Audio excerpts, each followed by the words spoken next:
Muy buen lunes para todos, ¿cómo andan? Bienvenidos a Fácil Desviarse.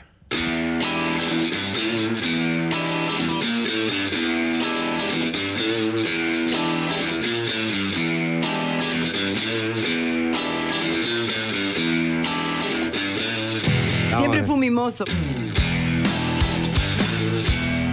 Volvió el ruedo, Graciela Villar. ¿Cómo anda, Jorge, querido? Hola, Sapo. ¿Todo bien? ¿Cómo estás? Todo tranquilo, por suerte. Te veo ahí muy concentrado, así que voy a saludar a la Estación Espacial Audiovisual de FM El Sol. Nutrida concurrencia hoy tiene con su bisagra Alvin Green, el emperador de la consola, comandando del otro lado del vidrio. Está el Pulpa Carvajal, que tuvo una frenética noche de Watusi el sábado, me contaron. No lo vi. Buenas tardes para él. Buenas tardes para... ¿sí? Frenética en ese sentido, claramente. Está muy bien. Está @Wike Macana, siendo desplazada por el Pulpa Carvajal, obviamente. Una vez más. Y está... ¿Sabes qué, César? Hoy el programa está dedicado a vos, porque sé que estás de capa caída.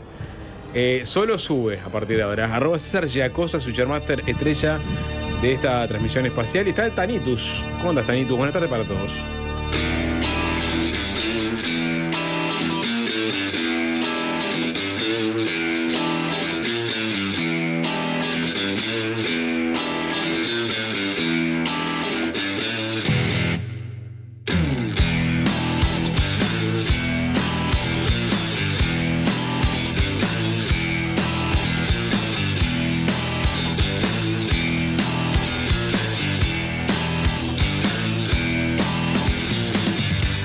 De todos los temas que tenemos para tocar, capaz, Jorge, si te parece, metámonos con el escenario internacional, con el conflicto entre Israel e Irán. ¿Cómo viene la cosa en Canal 5, Sapo? Ah, bueno, te querés decir, viene bárbaro. ¿Por qué?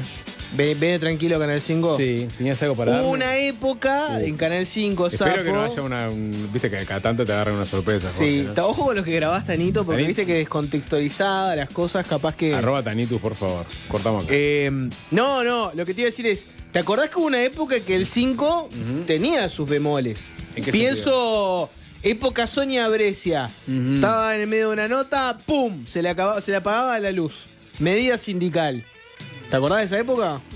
A mí nunca me tocó una situación como esa. Conflicto laboral en Canal 5. Sonia Brescia le apagaban la luz. Sé por dónde venís. Y No. le apagaban las cámaras, todo. Y apareció una placa que hablaba de que estaba en conflicto el sindicato. Yo he vivido, hay guardias ahí, ponerle ahí asamblea o lo que sea, que hay una guardia, camarógrafos y personas en control. O sea, no se levanta al aire. En este momento, Canal 5 versus la televisión estatal iraní.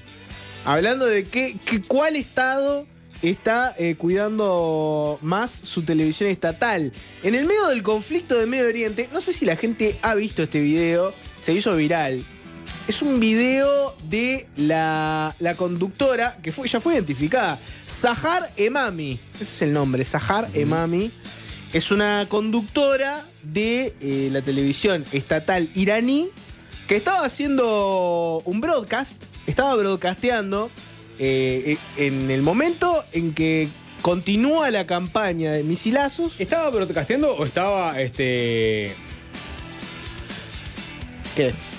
cómo decirlo? Estaba lanzando improperios para con Israel, porque está muy vehemente. Yo no manejo el iraní como al dedillo, pero te das cuenta que claramente no está hablando del estado del clima. Bueno, se la ve... O se da el estado del clima con muchísima vehemencia en Irán, o estaba diciéndole Netanyahu empezá a correr porque te la vamos a dar. Por el gesto que tiene, es un gesto combativo. Sí. Pero no te puedo decir nada sobre el contenido de esta transmisión, porque la verdad que no lo entiendo, no tenemos. En pantalla el ella está subtítulo. comentando algo con fuego, o sea que claramente está hablando de los bombardeos, algunos de los Y mirá, puntos Sapo, que Israel atacó. Mirá, Sapo, si me preguntás a mí, probablemente te diría que está hablando del conflicto de Irán-Israel y probablemente esté hablando en contra de Israel. No está hablando de la marcha del 8M, no me imagino. No creo, no lo sabemos. No lo sabemos. Lo que te quiero decir es que misil va, misil viene.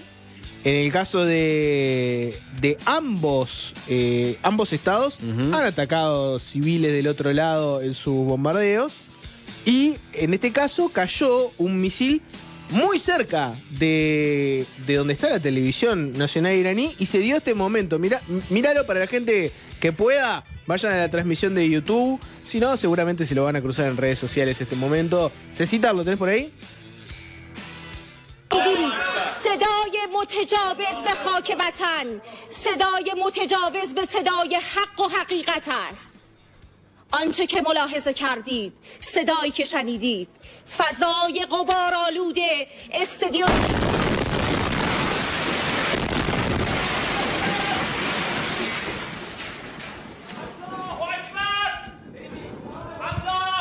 Describilo, Sapo. Para varias cosas. Está esta señora que vos diste el nombre, no recuerdo ahora, comentando una noticia que tiene que ver obviamente con los bombardeos del ejército israelí sobre el territorio iraní, porque digamos en la pantalla partida aparecen imágenes de bombardeos y de fuego. Zahar Emami. Zahar Emami. Emami. Ella está vehementemente relatando lo que seguramente esté viendo en pantalla, quizás con algún agregado editorial. Es un fondo negro, digamos, estamos hablando de una escenografía elemental, rústica si se quiere. Es un estudio que es el clásico estudio televisivo de fondo de croma, donde vos podés proyectar cosas atrás, y después cámara y el informativista mirando a cámara. La informativista o la periodista o la señora está, digamos, con todo el atuendo típico, con el rostro cubierto, con una capa también que está con un hijab que le tapa los hombros y hijab todo alrededor. Y nos faltó una parte del video, perdón, que es que sí, después de que se escucha un bombazo, bueno, pero pantalla negro, hay como un humo. Me quiero detener en eso, porque del momento, el momento en que cae lo que uno supone es una bomba, la mujer obviamente queda estupefacta. Se retira de escena. Buscame ese momento, César. Se retira de escena, pero la cámara sigue emitiendo. La cámara sigue rodando. Por lo cual el switchermaster, el César Yacosa de la televisión iraní, definió no levantar enseguida la transmisión. Al-Shakim. Sino que... No, ese se fueron. No sé si se fueron. Por lo pronto no le dio stop a la transmisión. Acá, que se vea.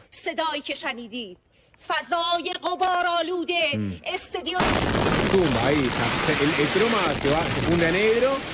Y empieza a aparecer como... Caen escombros. Si esto fuera Argentina en los 80, podría ser un sketch de Olmedo, ¿no? De No Toca Botón, donde cae la escenografía de fondo. Claro, ¿viste? tiembla la escenografía. Tiembla la escenografía, pero no, claramente estamos hablando de una ciudad asediada por las bombas de Israel. Y ahí después vuelve ella a pantalla. Después de que se estabilice un poco la cosa. ¿Vuelve? Vuelve a pantalla y sigue broadcasteando. Claro. Te perdiste esa parte del video. Me perdí esa parte, pero vuelve con el fondo negro, digamos. Bueno, después van restableciendo todo y después se termina normalizando la transmisión. Periodismo de guerra, literalmente. Bueno, ¿no? vuelve. Porque después vi imágenes de los exteriores del estudio de televisión y estaban en llamas. Absolutamente. O sea, se picó fuerte. Un lugar inhabitable y seguro que imposible de trabajar.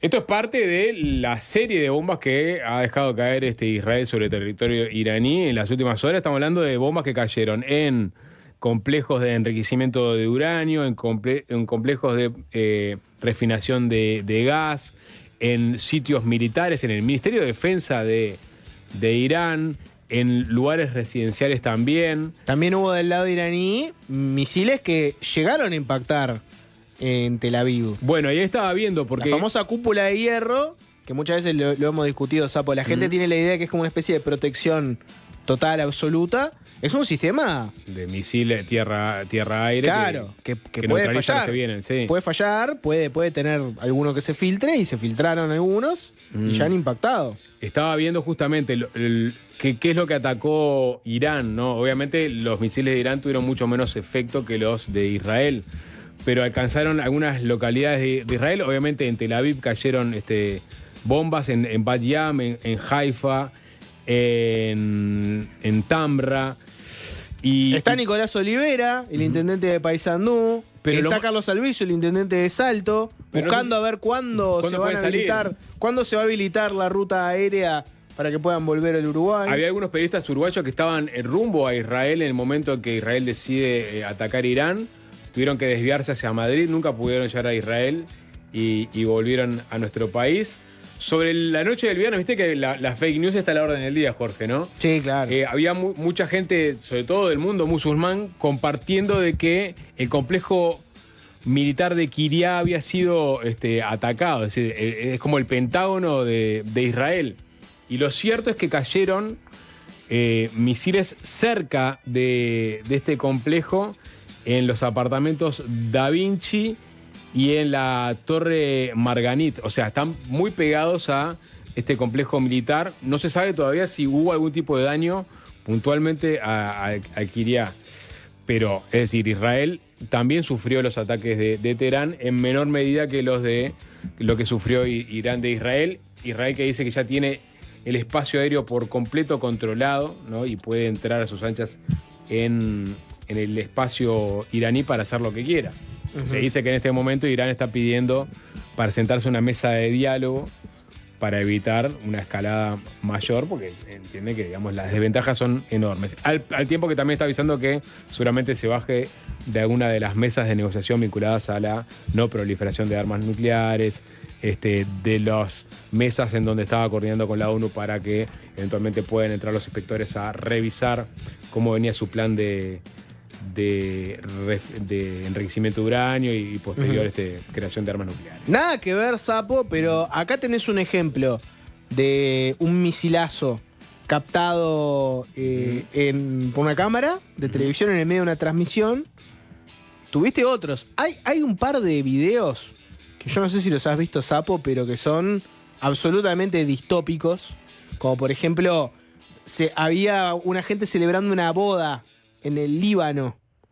Y mientras estaba sonando ABBA y estaba la gente en la fiesta de la boda, de fondo veías la lluvia de misiles, ¿no? Sí, la vi. Muy, muy sorpresivo. Uno tocando un saxo, no sé si viste la imagen. También, el que está tocando el saxo y de fondo caen los misiles. Pero te va a decir, así como tenés la caída de un misil en el medio de una transmisión, en otro país tenés un terremoto captado por una transmisión. No es una transmisión de noticias informativa, sino que era la transmisión de una ceremonia religiosa. No sé si viste este video, Sapo. A ver, dame, por favor, es un video que viene del Perú, si no me equivoco, donde se está grabando. Viste que los televangelistas, Sapo, muchas veces lo que hacen es que graban sus ceremonias y las transmiten. Sí. Bueno, mirá lo que se dio en este momento. Tu prioridad debe ser tu esposa y tus hijos. Gloria a Dios, aleluya. Más fuerte, Padre, más fuerte, aleluya. Gloria al Señor, eso, papá. Eso, gloria a Dios. No se muevan, alaban al gran yo soy. No se muevan, alaban al gran yo soy, aleluya. Gracias, gracias. Más fuerte, más fuerte, más fuerte. ¡Santo! Eso significa que nuestro Padre Celestial está aquí. ¡Aleluya! ¡Gracias, papá!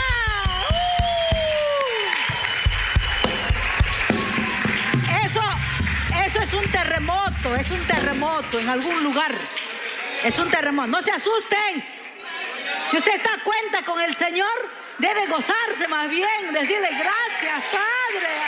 No, es un terremoto de fe esto, ¿no? Lo de Nélida, que te surfió el terremoto con una oratoria diciendo esto es una manifestación del Señor. No se levanten. Es espectacular. La gente quería salir por las dudas para que no le colapse el edificio. Al fondo, quédense, la gente en pánico. La gente en pánico saliendo del edificio por las dudas de que el terremoto sea grave y colapse el edificio. No, quédense. Con el diario del lunes bien Nélida. Con el diario del lunes. La gente no vio, la gente que no está escuchando no vio. Está Nélida, digamos, la pastora, agitando a los fieles, ¿no? Que están sentados en silla de plástico blanca, mientras se ve como la cámara empieza a agitarse, empieza a moverse el piso, empieza a moverse la estructura del edificio y la gente se aferra ahí, se agarra a los apoyabrazos y ella dice no se levanten porque esto es una manifestación del Señor. Y ella tampoco parece verse muy sacudida, ¿no? Hay mucha gente en el chat de YouTube señalando, y me parece a mí muy correctamente, en esta apunto para el chat de YouTube, acá es clave el batero, ¿no? Es clave, César, volvé por favor al video de Nélida, es clave las magias que tira el batero en el medio del terremoto cuando Nélida empieza a arengar a la gente. Es para Batero, como disfrazar el cimbronazo, digamos. ese Batero se ganó el sueldo, Sapo, se ganó el sueldo. ¡Exacto! Eso significa que nuestro Padre Celestial está aquí. ¡Aleluya! ¡Gracias, papá!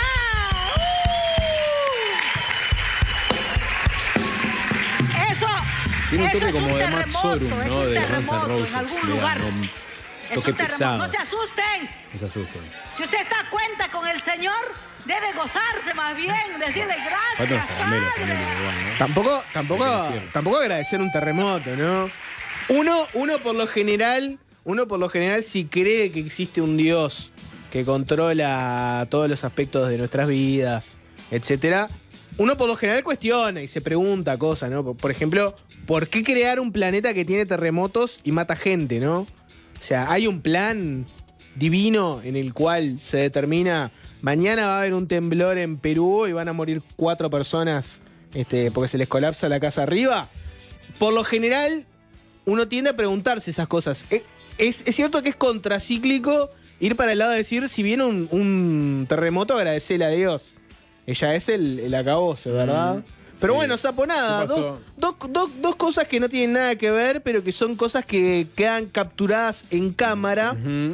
Me interesa mucho. Además eran, por lo pronto, ya se le pasó un filtrito de Google Translate a qué es lo que estaba diciendo Emami en la transmisión. No tenemos muy claro.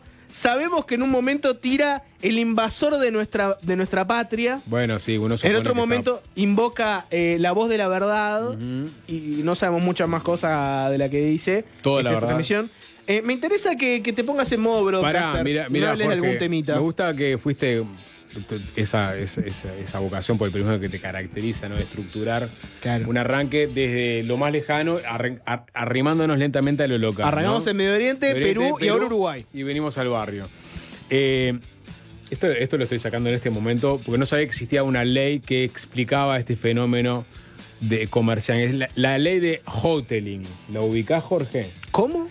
La ley de hoteling. Le estoy dando la pronunciación de hoteling porque la persona nació en California. Capaz que no se pronuncia así. Es Harold Hoteling, matemático, estadístico y economista norteamericano, fallecido en el año 73, ¿no? Una persona que tuvo su pico de rendimiento en la primera mitad del siglo XX. Pensé que cuando dijiste hoteling dije, tiene que tener algo que ver con los hoteles. Te juro que pensé eso. Bueno, yo también pensé eso cuando vi que se trataba de la ley de hoteling, pero después vi que es Harold Hoteling, ¿no? No es por la hotelería. Bien. Que no debe ser hoteling, obviamente, ¿no? Es el principio de mínima diferenciación, A ver. ¿no? Y explica por qué dos competidores de un mismo rubro eligen ubicarse cerca uno del otro. Bueno, esto me interesa de sobremanera, Sapo. Te diría que probablemente sea de las cosas que más nos preguntamos en la cotidianidad. Abre una peluquería, aparece otra peluquería en la esquina. Abre un supermercado, aparece un supermercado en la cuadra siguiente. Abre un local abre una pizzería. A media cuadra abre otra pizzería. ¿Por qué? Bueno, en Y se términos funden las dos, simples, ¿no? El chiste es que después se funden las dos. Sí. Que pudiendo tener una que ande bien, le pones a otra enfrente, se divide la clientela y se funden las dos. Bueno, vos, por ejemplo, tenés en la calle Uruguay, entre Río Branco y Julio Herrera, por lo menos 5 tiendas de compra de oro. Compra y venta de oro. ¿Por qué? ¿Por qué se dan las calles D y los pasillos D? Las calles D, bueno. ¿No? ¿Por qué concentramos en una sección de Fernández Crespo tanta mueblería? Harold Hoteling habría encontrado una explicación a esto, ¿no? Dice básicamente, en términos simples, que esta ley establece que en un mercado con competencia espacial, las empresas tienden a minimizar sus diferencias para atraer la mayor cantidad de clientes. Y es el caso de dos emblemáticas empresas de comida rápida que ofrecen productos similares, a saber, hamburguesas y papas fritas. Y por lo tanto, en su caso, la ubicación se convierte en un factor clave para la elección del consumidor. Al ubicarse cerca uno del otro, maximiza la probabilidad de que los clientes, al tomar su decisión, opten por la más cercana, independientemente de la preferencia específica por uno u otro. Entonces, me quiero clavar una hamburguesa con papas fritas. ¿Cuál es la que tengo más cerca? está esta. Y al lado está la otra. 18 de Ejido. 18 de Ejido. Vamos a poner, Está. vamos a hablar sin pelos en la lengua. Pese a que después seguramente venga algún tipo Sí. de aprete. Vamos mediático. a mencionar porque está directamente vinculado con la noticia. Tenés en 18 de Ejido, tenés al payasito de un lado y tenés al rey, al monarca del McDonald's otro. y Burger King. No, Hablemos a calzón quitado. McDonald's y Burger King son dos que van muy cercanas. Bueno. Está lleno de lugares. Ahí en Montevideo Shopping, no me acuerdo bien a qué altura, viste que tenés. En Luis Alberto McDonald's, Herrera está Burger King y adentro del shopping está McDonald's. Para que tengas una idea. por ejemplo. ¿Vos te acuerdas de la polémica que se dio hace ya 5 años, capaz o más, cuando se hizo un llamado de licitación de lo que era W Lounge? Que su dueño, Josacho Sazón, salió a hacer campaña. ¿Cómo olvidarlo, Este Sapo? histórico edificio Art Deco en un lugar privilegiado de la Rambla de Montevideo, en el Parque Rodó, en un enclave turístico sin parangón. Bueno, se hacía un llamado de licitación. Josacho pretendía que. No recuerdo si pretendía que quedara W como la opción elegida por la intendencia. O simplemente quería que ese espacio tan bello no se utilizara para algo que entendía podía ser un bastardeo.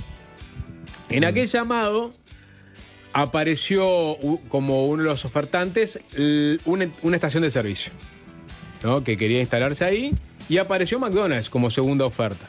Finalmente McDonald's ganó y hoy día McDonald's tiene un hermoso local ahí en el Parque Rodó. Conservó, digamos, la estructura externa Art Deco tan hermosa, tan paradigmática, idiosincrática de. Pero había puristas nuestro Montevideo. que querían otra cosa. Claro, bueno, pero vos querés poner un bar redituado. Bueno, está, poné la Ponelo. billulla y lo conversamos. Nadie apareció, quedó McDonald's. Ahora, y siguiendo la ley de hoteling. Alguien pregunta en el chat de YouTube, abre una radio y aparecen 3 más en el mismo edificio. Bueno, la Tal ley vez. de hoteling se aplica en el multimedio Magnolio, ni que hablar, ¿no? Pero acá porque comparten infraestructura, Pero acá se tenés ahorra plata. que apretarte en el dial acá, en realidad, ¿no? O sea, digamos. Hay que apretarse en el dial. El territorio espacial es el dial, no lo físico. Pero en el caso de la comida rápida, por ejemplo, sí. Y históricamente Burger King abre donde hay un McDonald's. Y lo que conocimos hoy a través de una nota del Observador es que la Intendencia aprobó una concesión por 20 años a Burger King para explotar el ex Parador Nelson. Y ahora vamos a ir al Parador Nelson porque actualmente es Poliguaná. Era un viejo boliche que estaba en la intersección de Poliguaná, que agarró la concesión de este parador que es municipal y que ha sido concesionado sucesivamente. Estuvo Sopranos, ¿era que se llamaba? Sopranos. Sopranos, ¿te acordás? Lavate la boca antes de hablar de Sopranos. ¿Qué? ¿Curtida Sopranos? Hay un Soprano en Malvin, Sapo. Entonces estoy muy familiarizado con Sopranos. Y- Un amigo trabajó en Sopranos por mucho tiempo, además. Muy bien, pero es el mismo, digamos, era el mismo. La franquicia es la misma. ¿Y por qué que no? mucha gente repara en el hecho de que es un local que se llama Sopranos, pero su logotipo es el tipo de Mad Men. Sí, es. No es Tony Soprano, la figura de Sopranos. La figura de Sopranos es Don Draper de Mad Men. Algo que llama mucho la atención. Pero bueno, no importa, Sapo. Bueno, la cuestión Sopranos. la cuestión es que Burger King habría accedido a esta licitación por 20 años. Le va a chupar rueda a McDonald's, o sea, la ley de hoteling se va a cumplir una vez más. Y macho local consiguieron, o sea, 2 regios locales en lugares muy importantes de la capital. Lo que siempre viene sí. pregunta la audiencia, Sapo. 097-441-443, el chat de YouTube también. Te diría que es la pregunta que más se repite programa a programa. Necesito que el Sapo me diga qué tengo que sentir al respecto de esto. O sea, ¿qué tengo que sentir al respecto de esto? ¿Tengo que sentir nostalgia? Y decir, no, uy, qué mal que Poliguaná está ahí más ahí. Para la gente que... Nostalgia Nelson. Yo sé que capaz que mucha gente no curte esa zona, pero mucha gente seguramente sí, porque ahora entre Burger King y McDonald's van a estar, digamos, los juegos del Parque Rodó para grandes. Hay que recordar que en una época, cuando uno se iba hacia atrás y todavía no estaba construido el corredor de la Facultad de Ingeniería del edificio nuevo, era una zona border, ¿no? ¿Quién no fue apretado, ¿no? Cuando volvía de noche y quería hacer la cortada por Ingeniería desde la Rambla para agarrar RRC? ¿Quién no fue apretado por algún maleante y quizás se quedó sin un buzo que tanto quería, ¿no? Unos campeones. ¿Fue tu caso? O los últimos mangos. No, a mí nunca, pero sí muchos conocidos. Cuando se habilitó el corredor de ingeniería, digamos, esa zona perdió un poco de ese sabor peligroso que tenía, ¿no? La mística. No, esa mística que tenía. Se había puesto en un momento en la Plaza Mateo, me acuerdo también que ahora es todo un complejo de boliches, o sea, pero sigue habiendo cierto sentido de peligrosidad en el entorno, sobre todo atrás del McDonald's, atrás del tren fantasma, el nuevo tren fantasma, atrás de los autos chocadores. Todavía es una zona ahí medio border, que digamos colinda con una de las tribunas del Francini. O sea, hay una serie de corredores ahí que a veces de noche se pone medio peligroso. Con la llegada de me pediste, Jorge, que le diera un poco de contexto. Obvio. A esta. Yo creo que con la llegada de este Burger King va a haber más luminosidad en el barrio, en el entorno. Luminosidad. Quizás traiga mayor seguridad. Ahora, los nostálgicos van a decir qué pasó con el Bar Nelson. Porque acá hay que irse al origen de esta historia, que es el Bar Nelson, que después terminó en Sopranos, que después terminó en Poligoana y que ahora termina en Burger King. El Bar Nelson era un clásico barrio de esa zona. Mi recuerdo es la caída del Bar Nelson. No lo agarré en su apogeo, así como no agarré en su apogeo al Forte y Macale tampoco. Y sí recuerdo que se hacían fiestas canutas en el Bar Nelson cuando ya estaba cerrado, inhabilitado. Si no me equivoco, es un predio de la Intendencia. Y había gente que medio que lo tomaba, ¿no? Agarraba una de las barras que había adentro, una puerta que estaba medio escangallada, la usaban de entrada para el baile, te cobraban 50 pesos, ponele, y se armaba bailongo ahí. Eso fue lo último que conocí del Bar Nelson, después vinieron estos otros boliches. Yo creo que ha sido todo para mejor. A la gente de Soprano, Jorge, no le fue muy bien. Poligoana, que fue lo que se quisieron sacar de una encima el tema. Y según la nota de los horrores, porque hay toda una... Esta información la conocemos porque habría algunas irregularidades en cuanto al traspaso del local de una firma a la otra y los controles que se hicieron en la Junta Departamental de Montevideo y la propia Intendencia. Esto ahora está siendo controvertido por Visillac, el edil Visillac, que ahora va a ser parte del gabinete de Mario Vergara, siendo que en realidad no es tan así lo que informa el observador, pero bueno, lo cierto es que tenés una polémica. A mí me interesa más el dato anecdótico y de contexto. Y contarte también que existe la ley de hoteling, que hace que siempre que abre un McDonald's, al lado te va a abrir un Burger King. Necesitaba esa respuesta de la ley de hoteling para ahora en adelante entender el fenómeno de las barberías, por ejemplo. Ahí tenés. Sapo, hoy hay mucha cosa en Fácil Desviarse, como por ejemplo una entrevista al nuevo presidente del Banco Central. Vamos a hablar de algunas cosas que pasaron en Uruguay también. Habló Yamandu Orsi, habló Gabriel Odone. Hay novedades varias, como la novedad que viene del ex Comcar, la cárcel de Santiago Vázquez. 4 presos murieron en un incendio. Hay gabinete nuevo, Vergara presentó hoy su gabinete. ¿Cuántos conocidos, cuántos desconocidos? Algunos pases. Hay algunos pases, es verdad. Figuras relevantes del legislativo pasan a cumplir funciones en el Ejecutivo Departamental. Sí, pero todo eso después de la tanda, después de que el Sapo nos agasaje con una de sus clásicas canciones de arranque. El otro día estuvimos escuchando a los Gypsy Kings. Bueno, me quedó la espina de la rumbita. En este caso, no con los Gypsy Kings, sino con el catalán Albert Pla haciendo La Diferencia.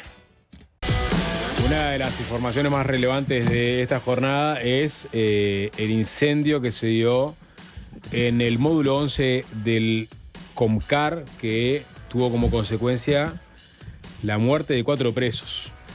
Hay un comunicado actualmente del Instituto Nacional de Rehabilitación que informa que hoy de tarde, sobre las 13 horas, se registró un foco ígneo en una celda del módulo 11 de la unidad número 4, con el resultado de 4 personas privadas de libertad fallecidas. Bueno, aparecen los nombres, obviamente, de las personas. Dice, la situación se produjo a raíz de un enfrentamiento entre grupos de reclusos que estaban alojados en selvas contiguas, ¿no? Algo que ya se había dado en otras oportunidades. El último incendio que se dio por esas características. Fueron presos que estaban enemistados con otros presos Y lo que terminan haciendo es intentar incendiar la celda donde se encuentran. Y claro, la definición ahí es qué pasa si tienen gente cerca que pueda abrir la celda para que salgan o no, los horarios. El ratio es muy bajo entre la cantidad de operadores y policías que hay para la cantidad de presos. Sí, claramente. Dice, bueno, esto que se produjo a través de este enfrentamiento entre grupos de reclusos que estaban en celdas una al lado de la otra. Dice que se coordinó la intervención del personal de bomberos y también de la URPM, quienes evitaron una propagación mayor dentro del establecimiento, y que al momento de la intervención se constató el fallecimiento de estas 4 personas que se encontraban dentro de una misma celda. También hay 3 funcionarios penitenciarios que resultaron afectados por inhalación de monóxido de carbono. Según el INR, la situación actualmente está bajo control después del absoluto descontrol, ¿no? Bueno, el diario El Observador da la información de que la directora del INR, Ana Juanche, fue al lugar para tener más detalles acerca de qué sucedió, pero por ahora no hay más información. La nota esa del diario El Observador recuerda este episodio del que hablábamos, Sapo. Hace algunos meses, durante la anterior administración, se dio otro incendio que terminó con la muerte de 6 reclusos. La investigación aquella arrojó que los fallecidos tenían problemas entre sí por la venta de estupefacientes y el foco ígneo fue intencional. Es decir, pasó algo similar ahora, ¿no? Grupos enfrentados y un intento de atacar al otro grupo mediante un incendio. Sí, septiembre de 2024 fue este episodio. En diciembre de 2023 hubo otro episodio con otros 6 muertos también. Características similares. Es decir, se va repitiendo una vez por año por lo menos. El ministro del Interior, Carlos Negro, hizo un tuit que dice: lamentamos el fallecimiento de 4 personas en un incendio en una celda del Comcar. Además de seguir de cerca las investigaciones y la gestión interna, me comuniqué con la presidenta de la Comisión de Seguimiento Carcelario. Bueno, esta es la información que hay hasta ahora, Sapo. Por ahora no hay mucha más información. Maca tiene algo para aportarnos, ¿eh? Sí, con respecto al incendio de 2024, que fue el último que hubo, recordar que en ese caso se sabía que había habido una intención de matar a esas personas y que se los había, digamos, encerrado a propósito. Y quería leerles algo que en 2023 el comisionado parlamentario para las cárceles, Juan Miguel Petit, hizo un informe con respecto al incendio y planteaba como un gran problema el tema de la falta de funcionarios que decía Sapo.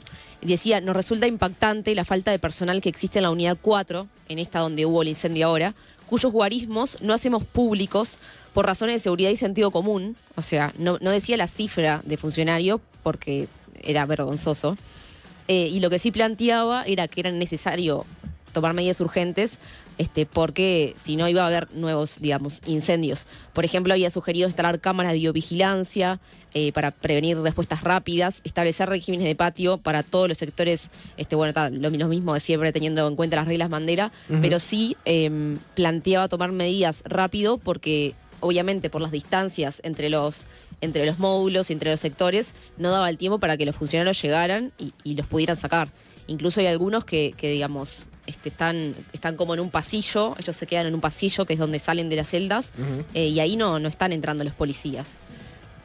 Es un problema eso, es un problema que se ha arrastrado y entre medio están esas muertes que muchos plantean que son responsabilidad del Estado por esas malas condiciones. Sí, Totalmente. hemos entrevistado acá incluso a los funcionarios civiles, ¿no? del INR también, reclamando de una y otra vez mejores condiciones para su labor y en ese contexto también denunciando las condiciones en las cuales se encuentran los reclusos de varias dependencias carcelarias del país. Bueno, es la tercera de estas características en 2 años y algo, ¿no? O sea, ya es una situación que se está volviendo costumbre.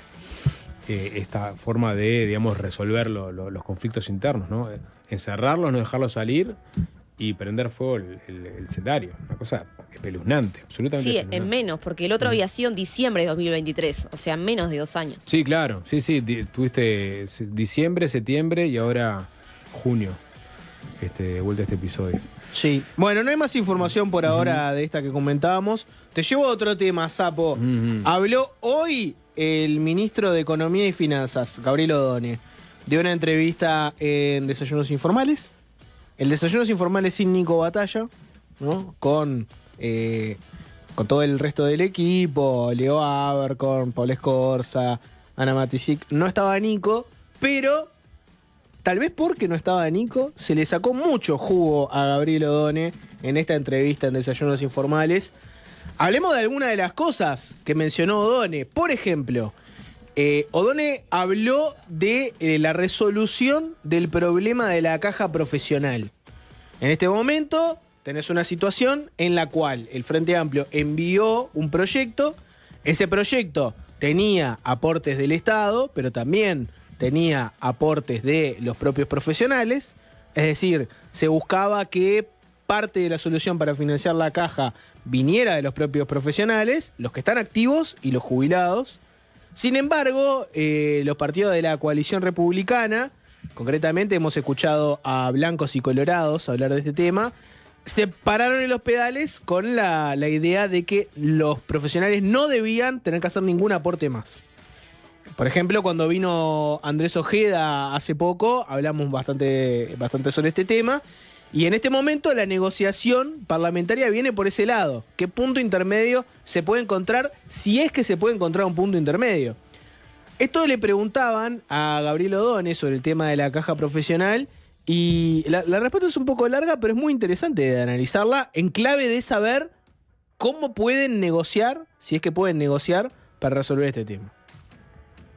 El aporte de activos, pasivos y Estado de alguno de los tres desaparezca, porque en la oposición hay quienes no están dispuestos, por lo menos por ahora, a votar aportes de activos, pasivos. Los aportes del Estado no existen. Acá hay aportes de dos fuentes, beneficiarios y ciudadanos. Ajá. Beneficiarios y ciudadanos. Los beneficiarios son activos y pasivos y los ciudadanos aportan de dos maneras. De rentas generales, que es lo que es en Telequia que llamamos Estado, pues son impuestos. Está bien. Y de lo que son los timbres. Eso me parece que es clave que lo entendamos. Las fuentes de financiamiento que hay para el sistema de jubilaciones y pensiones tiene que ver con, y es lo que la propuesta que hizo el Poder Ejecutivo, equilibrada entre lo que son contribuyentes y beneficiarios del sistema y lo que es el resto de la sociedad. Lo que nosotros creemos es que es imposible, no hay justificación alguna para que las contribuciones de los beneficiarios del sistema, activos y pasivos, a un sistema de caja que es un sistema de prestación definido, con una gobernanza donde hay 7 miembros en total, de los cuales 2 son del Poder Ejecutivo, por lo tanto donde los beneficiarios tenían mayoría y que llegamos a una situación financiera largamente diagnosticada, lleguemos a esta situación donde sean los ciudadanos los que tengan que contribuir por la totalidad o por una porción superlativamente alta en un régimen que paga mejor que el promedio y que además las prestaciones recibidas son superiores a lo que se contribuyó a lo largo de la vida de las personas.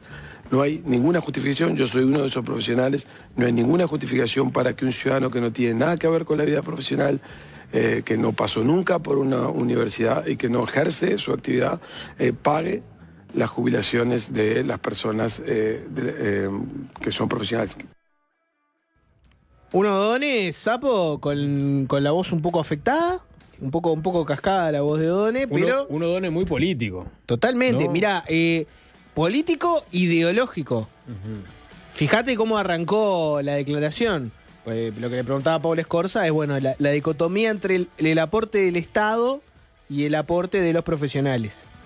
Y Odone le responde, el aporte del Estado no existe.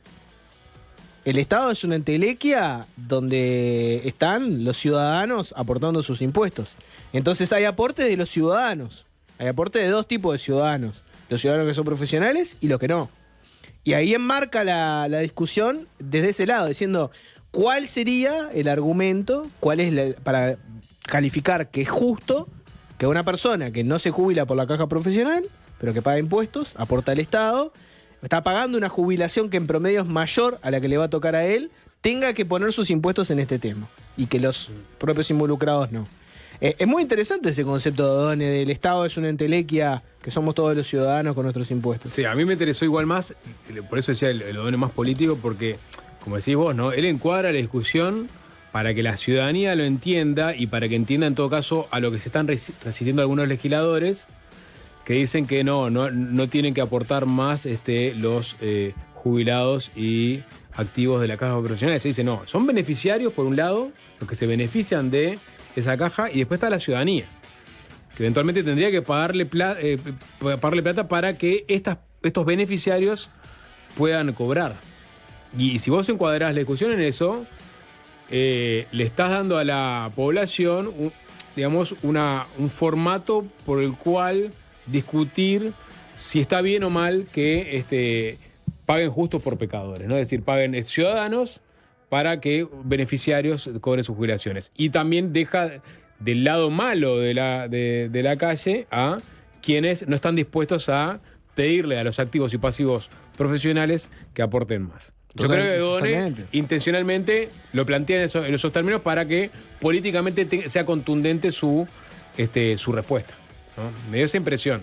La respuesta es, la oposición lo que está haciendo es beneficiar a los profesionales y perjudicando al resto de la sociedad. Eso mismo. Ese es el argumento de O'Donnell. Uh-huh. Tenés otra declaración.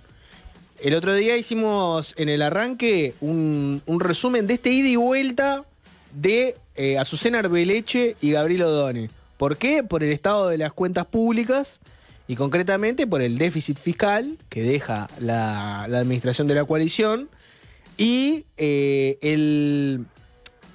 pues es todo un tema, si quieren vayan, lo pueden encontrar en el canal de YouTube, en delsol.uy. En el cuadre, Arbeleche le manda una carta al director del Partido Nacional haciendo una serie de puntualizaciones sobre la exposición de motivos de la rendición de cuentas que presentó el equipo económico. Una exposición de motivos donde básicamente se hacía mucho énfasis en la complicación de que la coalición haya postergado determinados pagos y que básicamente, entienden en el Frente Amplio, nos dejaron un muerto acá que tenemos que pagar nosotros y no aparecieron en la cuenta del cierre de gestión de la coalición porque no quedaba tan lindo. Sí, decía Arbeleche en esa carta que el gobierno insistía en construir un relato fiscal en esta rendición de cuentas que falta la verdad, ¿no? Y entonces Arbeleche hizo punto por punto lo que ella entendía eran las justificaciones para esto que este gobierno entiende que son aplazamientos de gastos. Entre economistas, Sapo, que te hagan una carta pública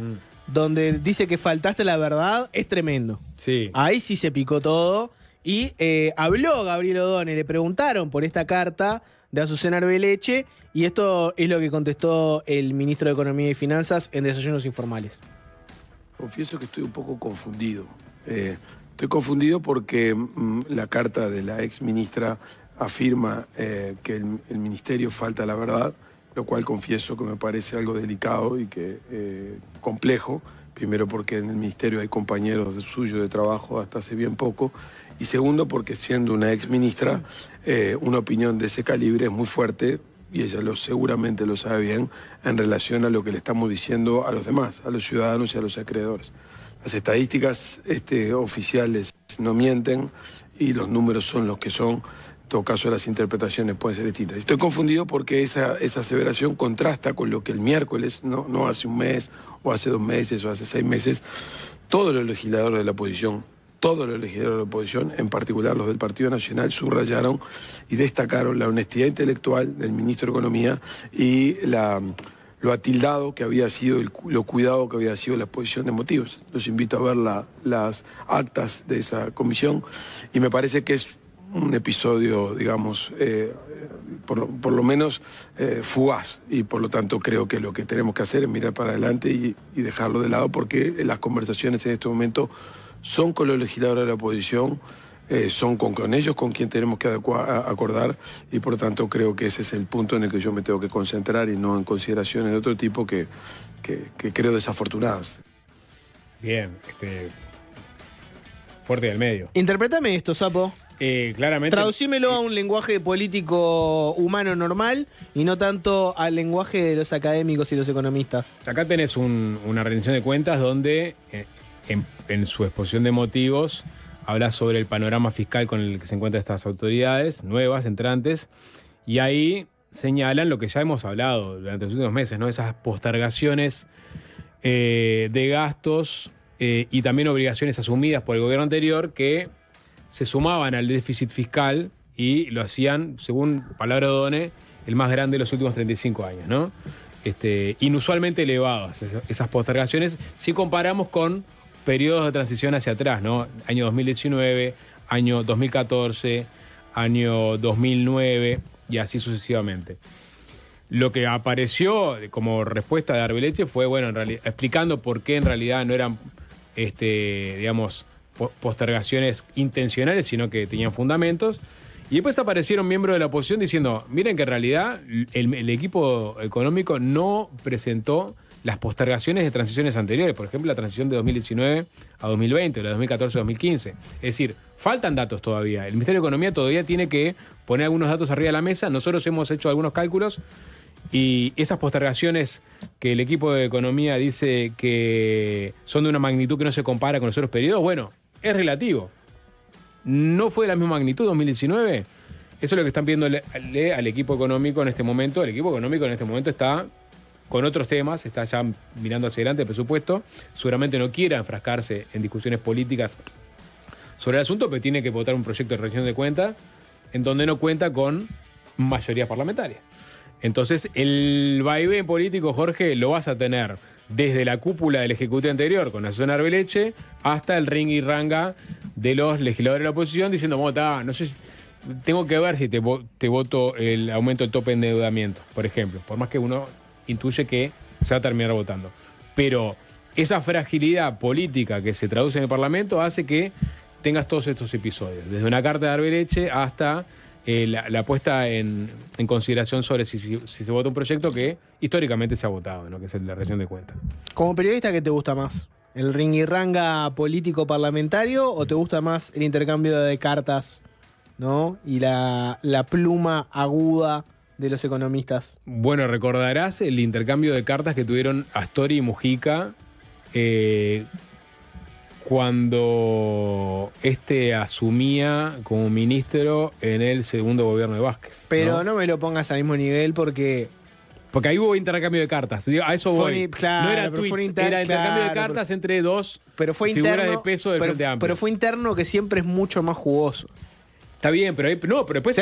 Si hubiera un intercambio de cartas entre, no sé, la calle Pou y Delgado, ahí sería otra cosa. Vos decís que el intercambio entre dos facciones. Lo que pasa es que acá, en aquella época, también fue por el mismo tema, por el muerto fiscal que le dejaba un gobierno al otro.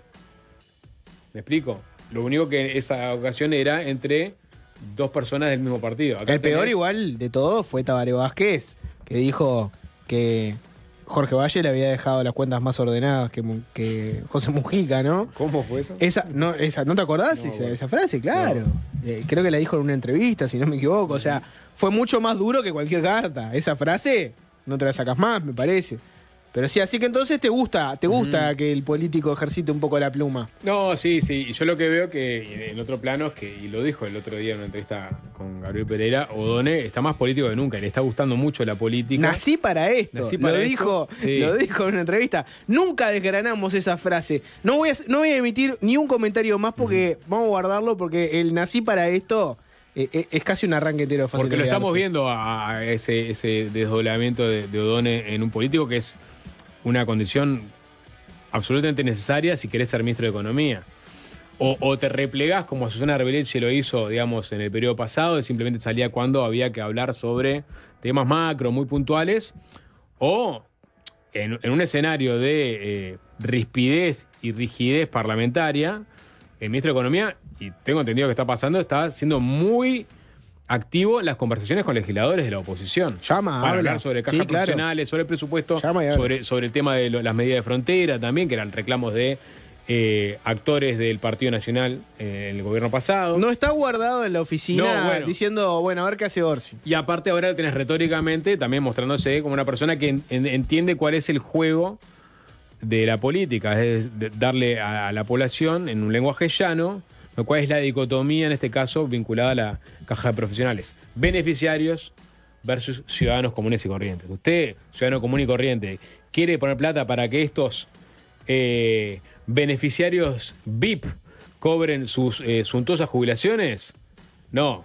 Entonces reclámele a su legislador, ¿no?, que vote el aumento de los activos y los pasivos profesionales. Ese ya es un paso más, ¿no? Capaz que hice una de más, Que es, capaz que en, hice vez una de, tanda. en vez de hacer la entrevista, mira a cámara O'Donnell y dice eso, ¿no? Hace un video, O'Donnell, ¿no? Sí. Con la bandera de Uruguay atrás, todo. Ese ya es otro nivel. Alguien que está por fuera del ringuirranga político y debe estar por fuera del ringuirranga político, hasta por temas legales, es Guillermo Tolosa, el presidente del Banco Central, con el que igual vamos a hablar de muchas cuestiones económicas que son importantes. Sapo ahora hablaba del tema de la frontera, el tipo de cambio, la inflación. ¿Qué pasa con el tema de los fondos ganaderos, por ejemplo? Las ¿Sigo ahorrando en criptomonedas. dólares? ¿O ya la economía uruguaya se está desdolarizando y hay que empezar a mirar con cariño otras monedas, otras formas de ahorro? El yuan, por ejemplo. Vamos a preguntarle a Tolosa. Vamos a preguntárselo. Todo lo monetario no le es ajeno. Ya venimos. Fácil se impone. Fácil desviarse. La inflación cumplió 24 meses consecutivos dentro del rango de tolerancia establecido por el Banco Central del Uruguay, que va del 3% al 6%, un logro directamente relacionado con el manejo de la política monetaria, que se da en un contexto mundial de una economía global, como saben ustedes, con una altísima incertidumbre. Hace pocos días, en un evento de la Asociación de Dirigentes de Marketing, de ADM, el presidente del BCU, Guillermo Tolosa, transmitió que el objetivo de inflación de 4,5% se ha convertido ya en una política de Estado. También planteó que la estabilidad inédita en décadas que logró el país aún no se refleja en las decisiones que toman empresas, hogares y sectores clave, y asegura que persisten viejas lógicas como la dolarización del ahorro, la indexización automática o también la desconfianza en el peso, que limitan el crédito, encarecen la inversión y frenan oportunidades. Vamos a hablar de la inflación, de los componentes subjetivos de la inflación, si se quiere, y también de los objetivos, del rol de la tasa de interés, de los fondos ganaderos también, que estuvieron arriba de la mesa de discusión, con el propio presidente del Banco Central, Guillermo Tolosa. Bienvenido, ¿qué tal? Muchas gracias, todo bien. Leí ahí en un momento, ¿no? El objetivo de la inflación ahí en ese 4,5 o en esos márgenes se ha convertido en una política de Estado. Podemos arrancar por ahí. ¿Cómo se define que esto sea una política de Estado? ¿Por la herencia que reciben inflacionaria o porque ya este gobierno entraba con una idea muy parecida a la anterior y simplemente quería hacer una suerte de continuidad? Sí, no lo llamaría continuidad, nosotros tenemos matices distintos en lo que fue el enfoque de la política monetaria del periodo anterior, pero en lo que tiene que ver con el objetivo en sí mismo de que la inflación sea más baja en Uruguay, ya no hay discusiones, ya pasan los gobiernos y este objetivo se mantiene. En ese sentido es que decimos, pasó de ser una política de algún gobierno u otro, pasa a ser una política de Estado realmente, donde hay una convicción a nivel de todo el espectro político que Uruguay necesita una inflación baja y estable. Sea con la herramienta que sea. Sí, dentro del régimen, o sea, creemos ahora que hay también un consenso de usar este régimen de meta de inflación, que es un régimen que funciona en todo el mundo hace 25, 30 años en países emergentes, además de países desarrollados, países emergentes como Uruguay que lo han adoptado y ya hay como un registro de décadas de que esto viene dando buenos resultados y la inflación se mantiene baja y estable y Uruguay siempre tiene como esa sana actitud de esperar, ¿no? De no ser los primeros corriendo en adoptar, de no comprar paquete, digamos, pero ahora en la medida que hay una evidencia considerable que esto funciona, Uruguay lo adopta de lleno y de una forma, como te digo, ya consensuada, donde este régimen básicamente consiste en que la tasa de interés pasa a ser la herramienta fundamental para controlar la inflación y no como hasta ahora los 80 años de historia de combatir la inflación que había sido el tipo de cambio, la herramienta fundamental para tratar de controlar la inflación. Ahí está. Y ese componente subjetivo que mencionaba, ¿no? O sea, vos tenés una inflación ahí más o menos estable. Sin embargo, a la hora de tomar decisiones hay actores muy relevantes que hay que convencer para que se den cuenta de que es una política de Estado, es una política de estabilidad y que tomen las decisiones acordes a esos números que presenta el Banco Central, por ejemplo. Exactamente, o sea, lo que vemos a nivel internacional es que los bancos centrales como parte de ese proceso se han ido independizando, se han ido haciendo técnicamente más fuerte, justamente para afectar esta psicología, si se quiere, que es fundamental atacar, que el Banco Central no está ahí para hacerle favores a algún político de turno que, llegado, por ejemplo, el momento de la elección, quiere estimular la economía locamente, digamos, para ganar las elecciones y que eso genere un brote inflacionario. Entonces, anticipando a esos incentivos de políticos que controlen el Banco Central, ya se empiezan a remarcar los precios mucho antes de eso, ¿no? Entonces, la solución institucional que se le dio a ese problema para erradicar de raíz esa expectativa de si se quiere, ese incentivo político a inflar la economía, ya desaparece. Y eso es lo que está pasando en Uruguay. El Banco Central se ha ido independizando con el tiempo, quizás no todavía completamente por ley, pero en la práctica los bancos centrales en Uruguay de los diferentes gobiernos también han operado de forma independiente. Estamos muy estables, pero el comportamiento de la gente no acompaña esa estabilidad. Eso es lo que un poco el comentario que vos hacías. Si ponías el ejemplo de la dolarización del ahorro. Si lo tengo que bajar a tierra, básicamente es que la gente todavía sigue pensando, prefiero que mi plata esté en dólares, porque es una moneda que no le tengo miedo, va a ser estable, mientras que si lo tengo en pesos, mi miedo es perder parte de mi ahorro por la inflación. Sería ese el concepto. Sí, lo que pasa es que es un miedo ya irracional de esos posibles brotes inflacionarios que pasaban en el pasado, pero lo que es distinto ahora es que no solo que la inflación bajó, y como decía, no hace 2 años que está en el rango de tolerancia del Banco Central, sino que además esta vez se logra en base a fundamentos muy sólidos, ¿no? Que hacen que este logro sea más sostenible que en el pasado. En particular, muchas veces antes lo lográbamos a costa de generar un encarecimiento brutal de la economía con déficit externo, ¿no? Déficit comerciales muy grandes porque las exportaciones perdían muchísima competitividad y eso terminaba generando crisis de balanza de pago, grandes devaluaciones, ¿se acuerdan? Al final la crisis del 82 de lo que fue el fin del programa de estabilización del año 78, la crisis del 2002 también de un proceso de estabilización fuerte que había habido en los 90, ¿no? Como estas grandes crisis solían proseguir a los planes de estabilización. Esta vez es distinto. Esta vez logramos controlar la inflación sin ese encarecimiento tan marcado, en el sentido que ahora no tenemos un déficit comercial, no tenemos un déficit externo, digamos, lo que compra y vende Uruguay está más o menos equilibrado.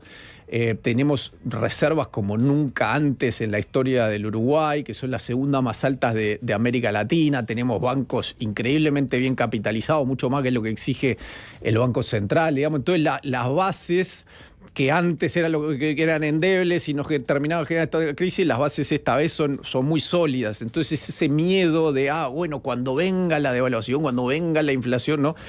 Ya no hay razones objetivas para creer eso y por lo tanto no hay razones objetivas para usar el dólar como moneda de ahorro. Hoy, objetivamente, ¿es mejor tener mis ahorros en dólares o en pesos? Si uno mira ya lo que es la historia, ¿no? Esto sin especular, digamos, de lo que son los retornos en los últimos 20 años desde que ha bajado la inflación en pesos y en dólares, en casi todos los momentos de tiempo, en pesos ha rendido mucho más, digamos. O sea, y de hecho, en los últimos años, retornos de las inversiones en pesos medidos en dólares han sido más altos que lo de Conexión Ganadera, si querés, con el respaldo del Estado, ¿no? Una inversión segura, pero por alguna razón mucha gente prefirió Conexión Ganadera, una empresa privada que no tenía ningún tipo de control ante los instrumentos que daba el Estado en pesos, que como la moneda tuvo vaivenes, pero se mantuvo en niveles similares ya durante 5 años.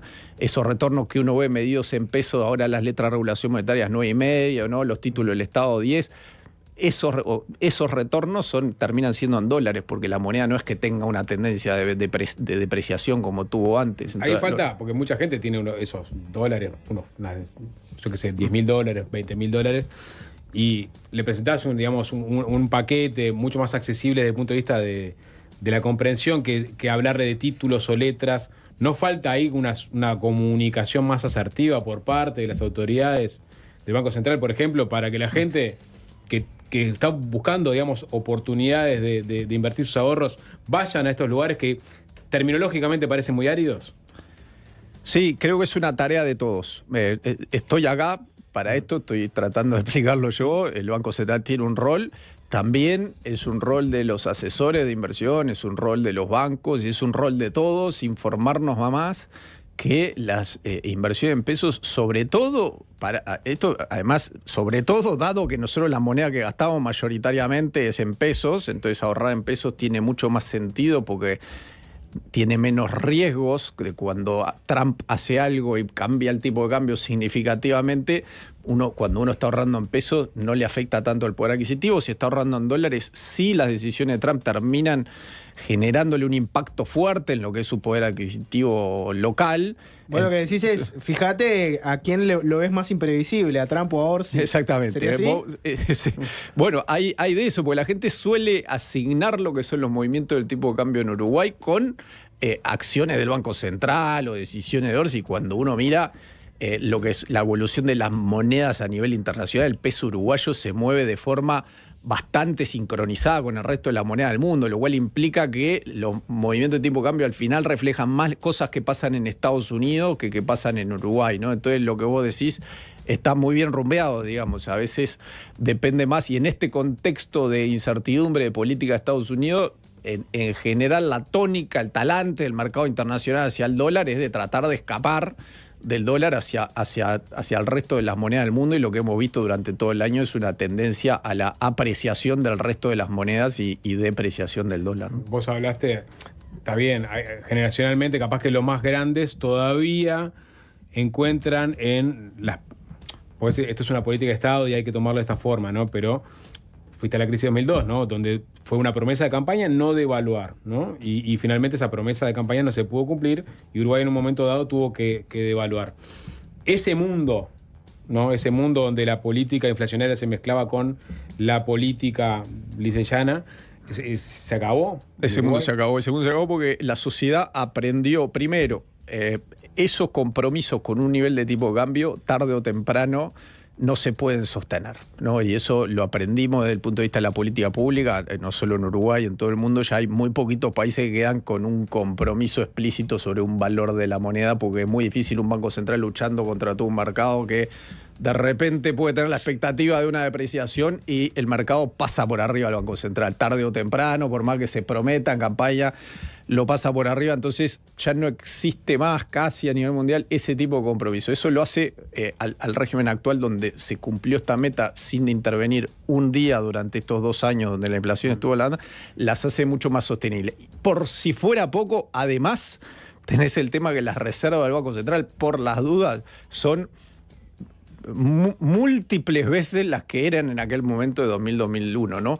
Entonces es inimaginable pensar en escenarios similares a los que pasaron en aquel momento. Pero claro, queda ese como estrés postraumático, ¿no? Que cuando uno vive algo después le parece probable que vuelva a suceder, cuando en realidad fue un episodio en ciertas condiciones que ya desaparecieron, ¿no? Y después tarda en caer la ficha. Capaz que toca un cambio generacional, pero la ficha va a caer tarde o temprano, que vivimos en un país distinto, estamos en una nueva realidad, como decíamos en esa conferencia. Ya aparecieron en los mensajes la pregunta de ¿en qué moneda tienen sus ahorros? Es cierto que si te fijas, si te guías por las declaraciones juradas de la mayoría de los políticos, notás que tienen casi todos una cuenta en pesos, muchísimos, te diría la gran mayoría todavía sigue teniendo esa cuenta de ahorro en dólares, y cada tanto ves alguno que se pone un poco más pillo y tiene alguna cuenta en unidades indexadas, ¿no? Que tiene alguna cosita más. Viste que eso que vos decías no es solamente para, digamos, el común de la gente. Podés encontrar personas que aún teniendo muchísima información, tipo una gran educación, que están al tanto de los mismos temas que hablamos, igual sigue con los ahorros en dólares. Se recontra da eso, ¿no? Eso pasa mucho. Yo toda mi vida, ahora por circunstancia de vida puntual está un poco distorsionado mis ahorros, pero toda mi vida confié en el peso y, por ejemplo, ¿no? O sea, tenía amigos que en el 2005, 2006 me decían, pero estás loco, vas a tener que comprar una casa y las casas en Uruguay se venden en dólares y vos estás ahorrando en pesos.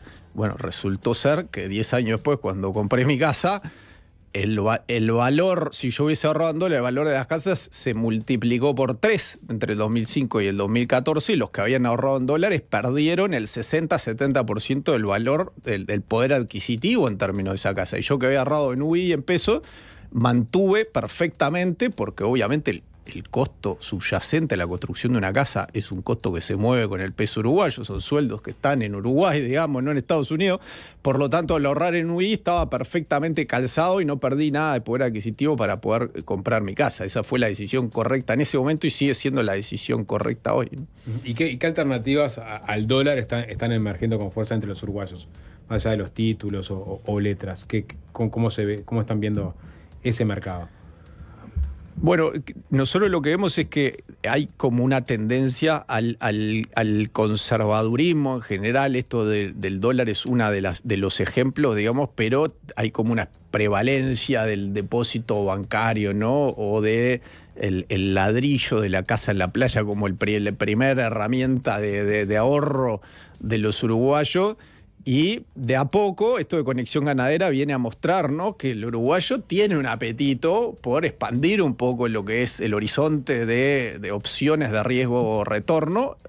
Lo hicieron mal, lamentablemente, con poca información, pero creo que refleja eso, ¿no? Algo de, capaz que no está bueno solo pensar en la opción que me está dando el banco en ese momento y mirar un poco más allá. Y hoy el uruguayo tiene opciones de obligaciones negociables, acciones, crowdfunding, que es una herramienta nueva, una página web que uno puede invertir con un clic en empresas uruguayas que están creciendo, que están dando trabajo, ¿no? Entonces hay muchas maneras de canalizar ese ahorro de uruguayo que le sirva a los uruguayos, que le dé más retorno y también alimente el crecimiento del sistema productivo.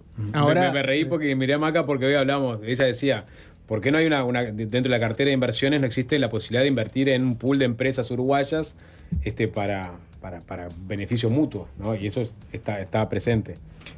Bueno, estamos trabajando exactamente en cómo desarrollar más las opciones que haya para uruguayos para invertir en Uruguay. Y el tema de los fondos de inversión es una normativa, una legislación que tiene debilidades importantes y estamos justamente trabajando en eso, en mejorarla para que haya vehículos y canales a través de los cuales los fondos uruguayos terminan en Uruguay. De hecho, hay más fondos de uruguayos que salen al exterior de lo que entran fondos de no residentes al sector privado uruguayo, ¿no? Y un país como Uruguay, que todavía le falta tanto para crecer, que salga más dólares de lo que entra, no debería interpelarnos como sociedad y pensar, bueno, realmente tenemos que generar más opciones acá para que no se vayan tantos capitales al exterior, ¿no? Ya lo mencionaste varias veces, así que vamos a meternos un poco. Las caídas de los fondos ganaderos, ¿no? Son varios. Rarte, Conexión Ganadera, República Ganadera. Vamos sumando. Vos lo que mencionaste es, bueno, esto demuestra que había un apetito de los uruguayos de ampliar sus horizontes, invertir, pero lo hicieron mal asesorados, con poca información.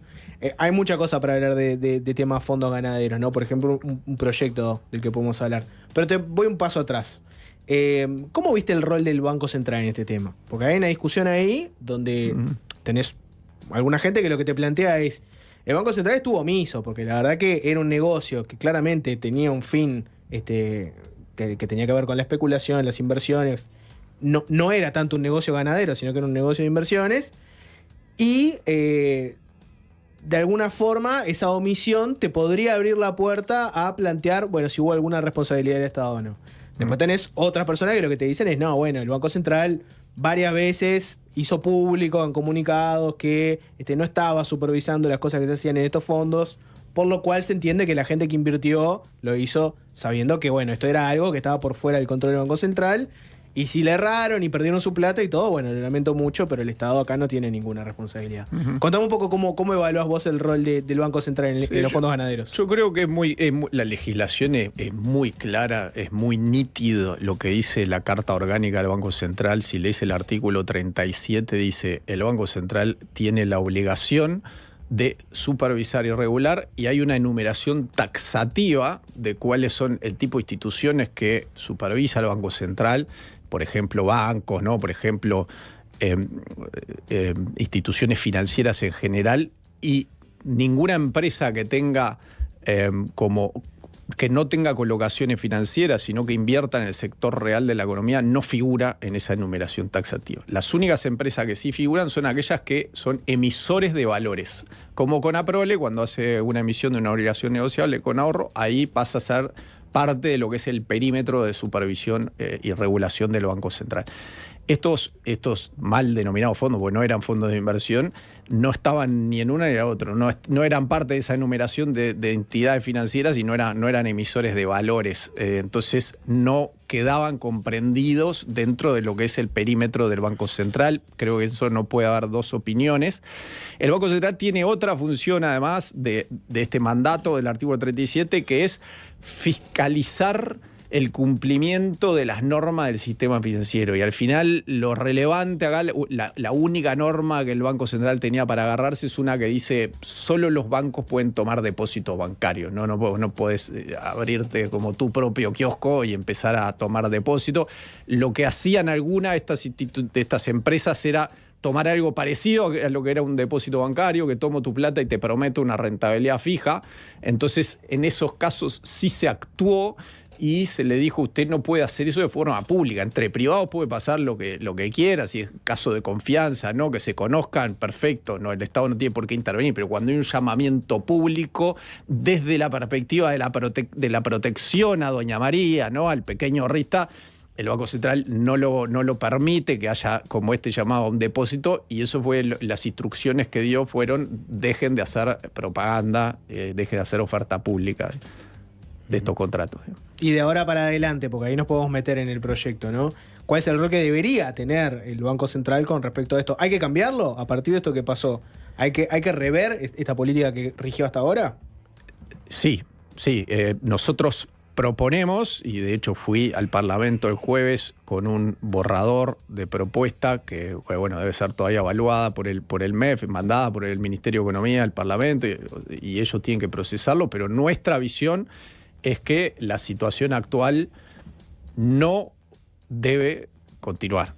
Tiene que haber un cambio claro en la legislación para, primero, proteger al ahorrista minorista de este tipo de abuso, de poner a alguien que no tiene sofisticación financiera, que no entiende el resultado de una empresa o de riesgos que está incurriendo la empresa, a firmar un contrato con alguien desleal, digamos, deshonesto, ¿no? Que tiene como su propia agenda y que tiene mucha información que ese ahorrista no tiene, digamos. Entonces, ese tipo de contrato no queremos que vuelva a suceder. Hay un rol para proteger al ahorrista y, por lo tanto, lo que propusimos concretamente es cambiar el perímetro regulatorio de forma tal que estas empresas pasen a estar en la órbita del Banco Central y sujeto a los requisitos que el Banco Central pide a otras empresas que emiten valores, por ejemplo, Conaprole, que tiene que ir, dar su balance. Ese balance tiene que estar mirado por una persona externa a Conaprole, auditado. Entonces da otro tipo de garantías al inversor de saber cuál es el tipo de riesgo que está involucrando. Y pensarlo como los casos del consumo de alimentos, digamos. O sea, no se concibe ya en Uruguay, capaz que hace 30 años vos comprabas algo que estaba lleno de grasa, lleno de azúcar, ni te enterabas, digamos, a nadie le preocupaba mucho, ¿no?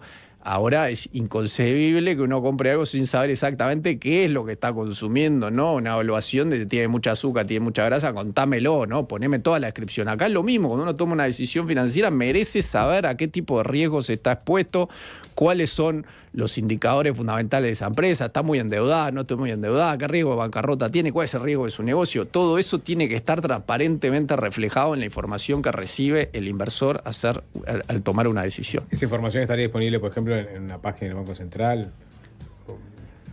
Sí, es la instrumentación se verá, pero va a tener que estar disponible o en la página del Banco Central o en su propia página web, pero es algo que se va a empezar a requerir en todos los casos.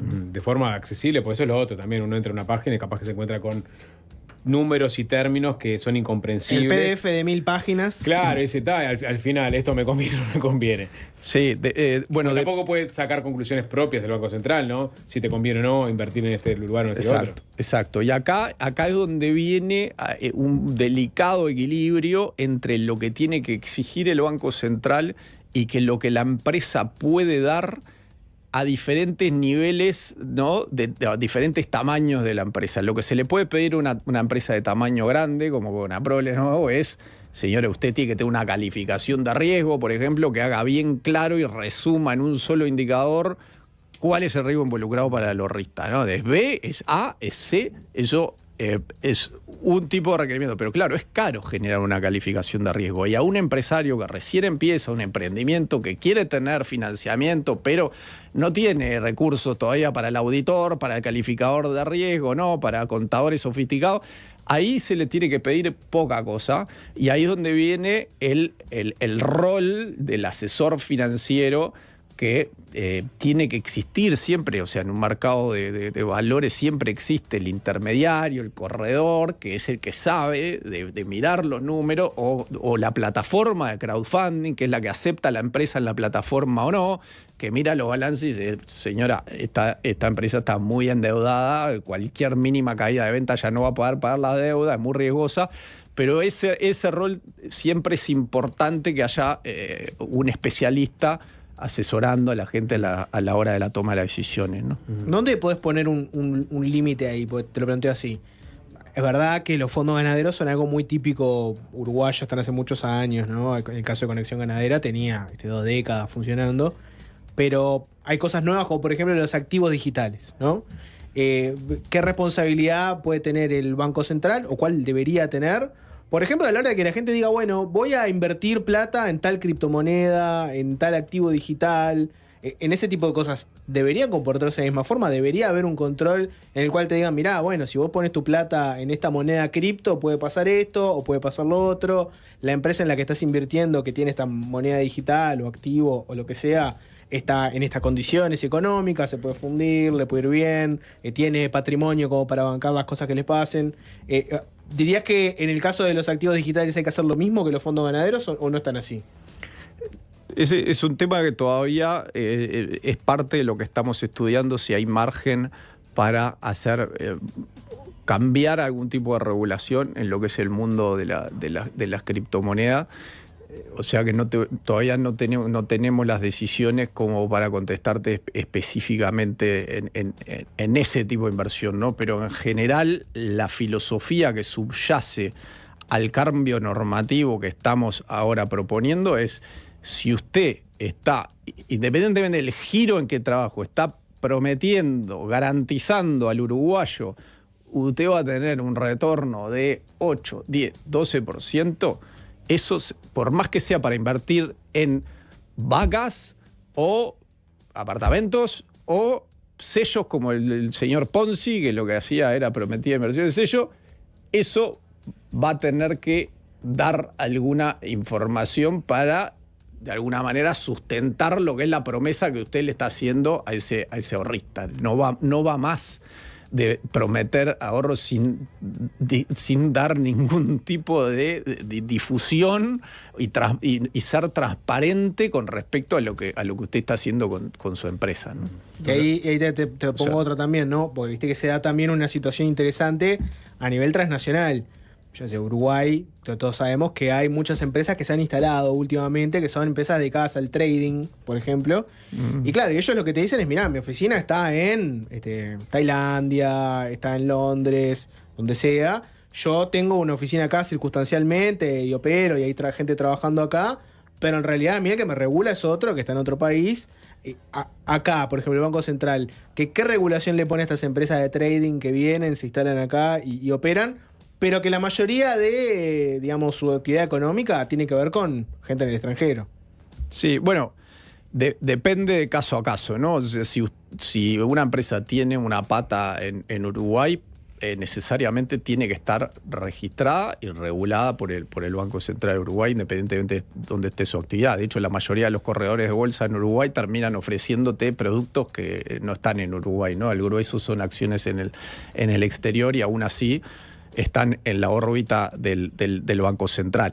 La clave acá para el ahorrista es asegurarse, ¿no?, que esa empresa está en algún perímetro de regulación uruguayo, no está operando fuera completamente del perímetro, y además que se está girando los fondos, los ahorros de uno a una empresa consolidada, porque lo que hemos visto en algunos de estos casos recientes de estafa es que hay mucha gente que termina girando sus ahorros de toda la vida a una persona X que dice trabajar para un corredor o para una empresa, digamos, y se genera como un vínculo. Bueno, sí, macanudo el tipo, la verdad que está bien, y le gira la plata directamente a una cuenta individual, ¿no? Y termina siendo estafado, digamos, en lugar de decir, bueno, a ver, ¿a qué empresa le estoy pasando? Dame la información, la cuenta de banco tiene que ser de una empresa, esa empresa puedo chequear, ¿no? Mi asesor financiero me va a decir que está registrada en el Banco Central, y ahí los riesgos son completamente distintos, ¿no? La estabilidad inflacionaria, no mirá desde acá, desde Montevideo, sí, empieza a distorsionarse a medida que uno se arrima a una frontera, dependiendo también de la época, ¿no? Ahora, si te vas a Brasil y ves la diferencia cambiaria y cómo a muchos uruguayos les conviene mucho más comprar del otro lado de la frontera, y tienen que remarcar los comerciantes de este lado para tratar de competir. Bueno, a lo que voy es relativa la estabilidad inflacionaria. Para eso el gobierno tomó una serie de medidas que tienen que ver con descuentos puntuales a comerciantes, microimportación, para tratar de emparejar un poco más la situación y que los comerciantes de este lado de frontera tengan un mejor pasar, paliar la situación. ¿Ahí el Banco Central tiene algún tipo de injerencia en el diseño de estas soluciones? No, nosotros no somos parte de eso, pues son realidades puntuales, y la política monetaria y cambiaria del país es general, que afecta a todos por igual, digamos, ¿no? Tenemos países vecinos que son, no es un secreto, con cierta inestabilidad macroeconómica, digamos, y eso genera movimientos muy bruscos de su moneda, lo cual, Uruguay siendo un país más estable, genera cambios de precios relativos muy abruptos, a veces con Argentina, a veces con Brasil, y eso genera dificultades puntuales en la frontera con el país afectado, digamos. Por lo tanto, la solución a una realidad puntual, específica, no es empezar a hacer política monetaria cambiaria solo por esa realidad, sino es desde el punto de vista fiscal del Ministerio de Economía tomar una decisión quirúrgica aplicada al problema en cuestión de tratar de alivianar las consecuencias de esos cambios de precios relativos de países vecinos, no el nuestro. Igual por baranda les toca de alguna forma al Banco Central. En este sentido, lo escuchaba Martín Valcorba el otro día, diciendo que todas estas medidas que se tomaron se tienen que hacer a través de transacciones electrónicas, es decir, la rebaja del IVA, la compra y la importación minorista, todo pasa a través de canales electrónicos, es decir, fiscalizado en regla. Históricamente hubo quejas, sobre todo desde el interior, de algunos puntos del interior del país, ante lo caro que es este tipo de sistema de pagos. Y ahí tengo entendido que están trabajando en conjunto el Ministerio de Economía con el Banco Central para ver la forma de abaratar costos para esos comerciantes, para que entren en este sistema electrónico de pagos en la formalidad y que no sea una carga para ellos y que a su vez sean efectivas estas políticas que el Ministerio toma, ¿no? Sin duda alguna, sin duda alguna. Eso es un foco de este gobierno, como todo, como bien decís, que las transferencias sean lo más baratas y accesibles posibles para incentivar lo que es los beneficios de la transición digital.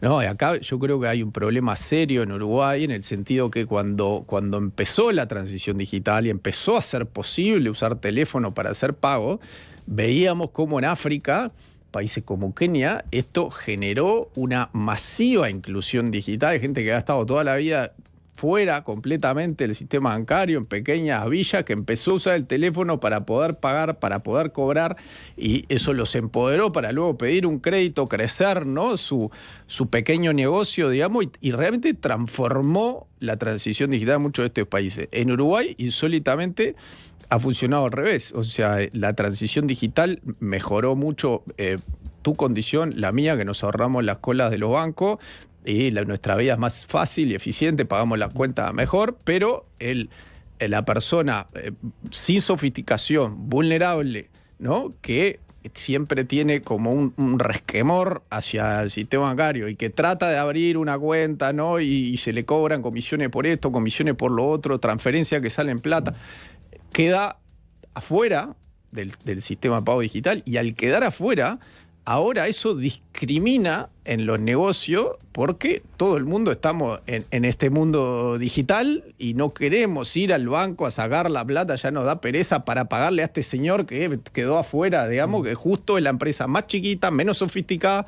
Entonces la transición digital termina no solo no beneficiando, termina perjudicando, porque al haber menos efectivo circulando, estas empresas están fuera del sistema, reciben cada vez menos negocio, como el artista callejero, como el acomodador de auto, digamos, que son los más vulnerables que se han perjudicado por la transición digital. Y eso no puede ser. Tienen que trabajar en eso. Yo pongo el ejemplo en Brasil. Vas a la playa y los vendedores en la playa te cobran todos con el celular. Exacto.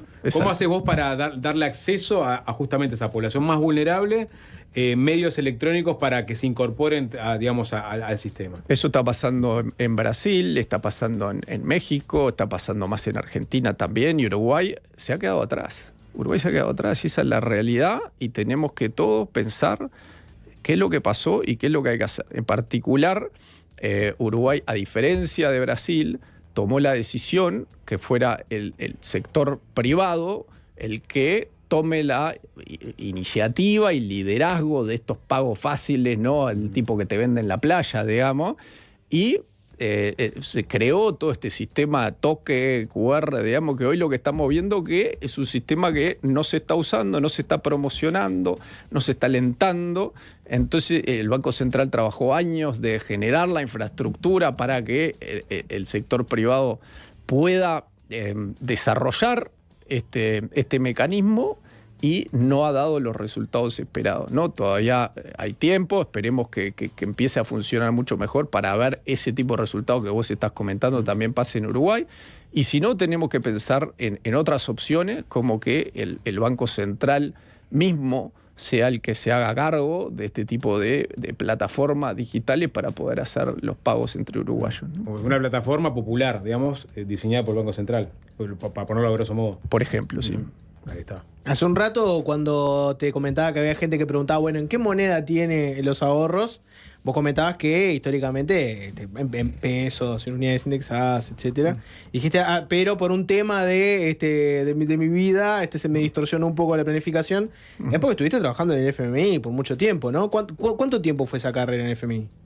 Fueron 16 años que fueron separadas en 2 etapas, porque en el medio también estuve en Uruguay trabajando en Ceres, estuve acá en el programa de ustedes en aquel momento, y después volví al FMI, y ahora renuncié justo antes de empezar el Banco Central. Me interesa mucho ahondar un poquitito ahí, porque claro, ahora entra un gobierno frente amplista, y a veces en la izquierda la relación con el Fondo Monetario Internacional es una relación compleja, ¿no? Para alguna gente todavía siguen entendiendo que el FMI es, bueno, una organización supranacional que te baja línea, que te subordina a tu política económica y que vos terminás respondiendo a esos intereses.